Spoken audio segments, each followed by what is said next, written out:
नमस्कार। चलिए आज उस जादू को समझते हैं जो कुछ वेबसाइट्स को हमारे फोन पर एकदम परफेक्ट दिखाता है, जबकि कुछ दूसरी वेबसाइट्स को खोलते ही हमारा सिर घूमने लगता है। ये हम सबके साथ हुआ है ना? अपने फोन पर कोई वेबसाइट खोली और सब कुछ गड़बड़, या तो टेक्स्ट इतना छोटा कि पढ़ा ही नहीं जा रहा, या फिर इतना बड़ा कि आधा स्क्रीन से ही बाहर है। और फिर शुरू होती है असली कसरत। पिंच करो, जूम करो, फिर दाएं बाएं स्क्रॉल करते रहो, बस एक चीज ढूंढने के लिए। सच में इतना फ्रस्ट्रेटिंग होता है कि ज्यादातर बार हम उस वेबसाइट को बंद ही कर देते हैं। तो सवाल ये है कि आखिर ये दिक्कत आती क्यों है? इसकी असली जड़ है हमारे आसपास मौजूद अलग अलग तरह की स्क्रीन्स। अब जमाना वो नहीं रहा जब हमारे पास सिर्फ एक तरह का कंप्यूटर होता था। आज तो हमारी डिजिटल दुनिया न जाने कितने अलग अलग साइज की स्क्रीन्स पर चलती है। जरा सोचिए, एक ही वेबसाइट को बड़े बड़े डेस्कटॉप मॉनिटर्स से लेकर लैपटॉप, टैबलेट और हमारे छोटे से स्मार्टफोन तक सब पर एकदम बढ़िया दिखना है और काम भी करना है। यही तो असली चैलेंज है कि हर डिवाइस पर एक्सपीरियंस एकदम सीमलेस रहे। लेकिन अच्छी खबर ये है कि इस प्रॉब्लम का एक बहुत ही जबरदस्त सॉल्यूशन मौजूद है। एक ऐसी क्रांति जिसने मॉडर्न वेब डिजाइन की शक्ल ही बदल दी। तो चलिए जानते हैं इस सॉल्यूशन के बारे में। और इसे कहते हैं रिस्पॉन्सिव वेब डिज़ाइन या RWD। अब ये कोई अकेली टेक्नोलॉजी नहीं है, बल्कि ये तो डिज़ाइन करने का एक पूरा तरीका है, एक फिलॉसफी है। इसका मेन आइडिया बस इतना सा है कि वेबसाइट को खुद ब खुद स्क्रीन के हिसाब से ढल जाना चाहिए जिस पर उसे देखा जा रहा है। और आखिर में इन सब का गोल एक ही है, यूज़र को एक बेहतरीन एक्सपीरियंस देना। मतलब कोई किसी भी डिवाइस पर हो, उसे वेबसाइट पढ़ने और चलाने में कोई दिक्कत ना हो। बिना बार बार पिंच, जूम या स्क्रॉल किए सब कुछ आसानी से हो जाए। ओके, तो थोड़ा और डीप में चलते हैं। आखिर ये होता कैसे है? कौन सी चीजें हैं जो एक वेबसाइट को इतना फ्लेक्सिबल बना देती हैं? देखिए, इसके पीछे दो मेन बिल्डिंग ब्लॉक्स हैं। इसे ऐसे समझते हैं, पुरानी वेबसाइट्स वो एक तरह से ईंट की दीवार जैसी थीं, एकदम फिक्स्ड, एकदम सॉलिड। अब जैसे ही आप उसे छोटी स्क्रीन पर डालते थे, वो दीवार टूट जाती थी, मतलब लेआउट बिगड़ जाता था। लेकिन नई रिस्पॉन्सिव वेबसाइट्स पानी की तरह हैं।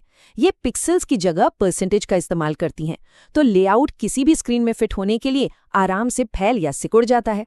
ठीक है, लेआउट तो फ्लेक्सिबल हो गया, पर इमेजेस का क्या? अगर तस्वीरें फिक्स साइज की रहीं तो वो तो सारा लेआउट खराब कर देंगी। यहीं पर काम आती हैं फ्लेक्सिबल इमेजेस।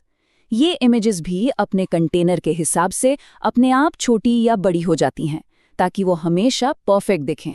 तो आप सोचिए, एक वेबसाइट के पास फ्लूइड ग्रिड भी है और फ्लेक्सिबल इमेजेस भी, लेकिन उसे पता कैसे चलता है कि कब और कैसे अपना लेआउट बदलना है? असली मैजिक तो यहीं छिपा है। ये मैजिक होता है मीडिया क्वेरीज से। आप इसे रिस्पॉन्सिव डिजाइन का दिमाग भी कह सकते हैं।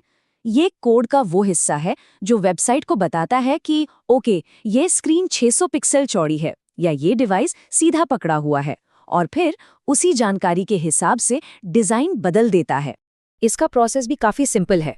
सबसे पहले ब्राउजर स्क्रीन का साइज पता करता है, फिर वो कोड में जाके चेक करता है कि क्या इस साइज के लिए कोई रूल लिखा है, और जैसे ही उसे मैचिंग रूल मिलता है, वो फौरन उस स्क्रीन के लिए बनाया गया खास डिजाइन लागू कर देता है।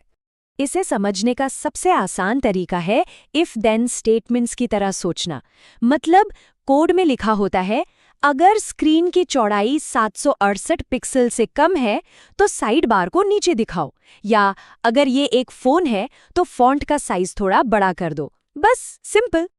तो अब हमें ये तो पता चल गया कि ये है क्या और काम कैसे करता है, पर सवाल ये है कि आज की दुनिया में ये इतना जरूरी क्यों है? भाई, बात सिर्फ अच्छा दिखने से कहीं आगे की है। ये जो आंकड़ा स्क्रीन पर है ना, ये सारी कहानी बयां कर देता है। दुनिया भर का 60% से भी ज्यादा वेबसाइट ट्रैफिक मोबाइल से आता है। इसका सीधा मतलब है कि अगर कोई वेबसाइट मोबाइल पर सही नहीं चलती, तो वो अपने आधे से ज्यादा पोटेंशियल विजिटर्स को तो पहले ही खो ही है।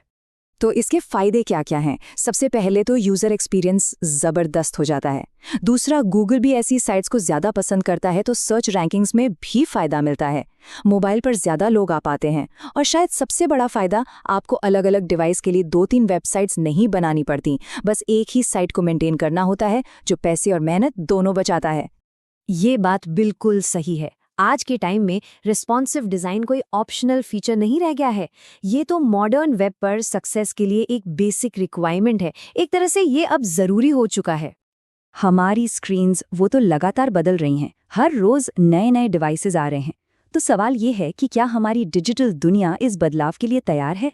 ये एक ऐसा सवाल है जिस पर हम सबको सोचना चाहिए।